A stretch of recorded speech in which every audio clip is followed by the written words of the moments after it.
Chris Davis has 31 home runs, and the All-Star game is July 13th. Now, he broke Brady Anderson's record of having 30 home runs prior to the All-Star break. He's on pace. The Orioles record. The Orioles record. What did I say? The Pelicans? No, you said just the record. Okay, just the Orioles record. Yeah, the Orioles record. Now, he was drafted in 2006. He had an interesting road because he's only 27 years old. Drafted by the Rangers, up and down, up and down. He got demoted twice when he was with the Rangers. The Orioles gave him a chance, and now he's having a fantastic year. Now, you watch a great deal of baseball. I did. I watched Eric. I watched him hit his 31st home run last night. Yeah, I mean, tremendous power. I mean, he's huge. The only thing that makes are you surprised at all that like a guy who went through he tore up the minors, yet struggled in the majors? You're surprised a little 419 appearances, 150 strikeouts. But a guy who before this age, before 27, sort of figures it out, and a guy who was touted as a significant power hitter coming up throughout. Mm-hmm. So in a sense, you wouldn't be surprised. Well, first of all, you're always surprised somebody hits 31 home runs before the All-Star break. But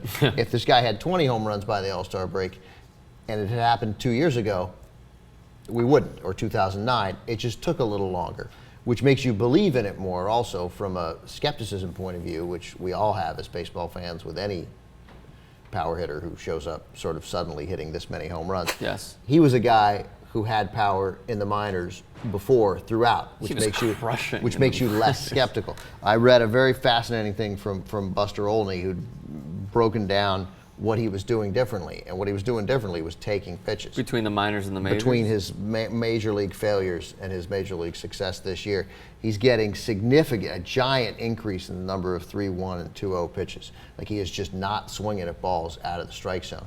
And if you learn plate discipline, when you start swinging at 2-0 and 3-1 pitches and 2-1 pitches, those are balls you can hit.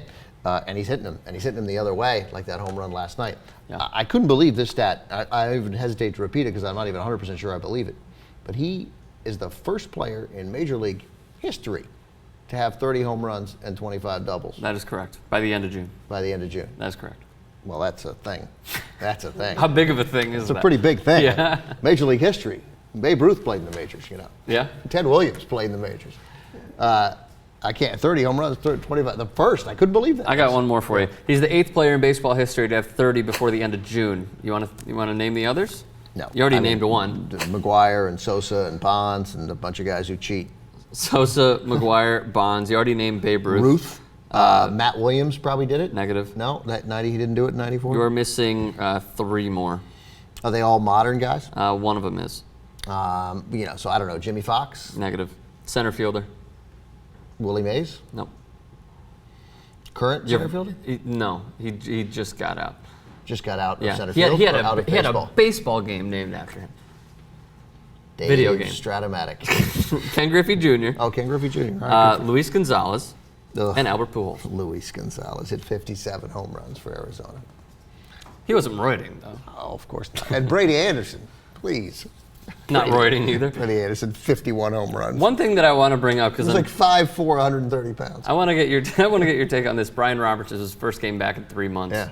Applauded greatly. Forget first game back in 3 months. It's like his 6th game in 3 years. As a matter of fact, 119 games since 2010. Yeah, he has not played. Concussion, hamstring injuries, concussions. It's great. He's been in the Orioles organization for 13 years. So it was great. He got a big hit last night. Or not a big hit. He got a big sack. He got a hit and a big sacrifice fly. And it seems like all he wants to do is make the playoffs. Does Brian Roberts? Yeah. And like the crowd was cheering him. It's great when the fans sort of identify. They know the player's injury history. They know that he's sort of and he's been an Oriole through until last year. He hadn't been with the big club the whole time. But I mean, this is a guy. The Orioles have been horrible until last year. And I used to, I hated the Orioles. Did you say Brian Roberts was horrible? No, the organization. The organization was horrible. Okay, no, he was sort of their best player for a while. Absolutely. So it's a nice situation to see him sort of and potentially contribute the rest of the way. Yeah. But I hated the Orioles for a long time, and I don't hate them anymore.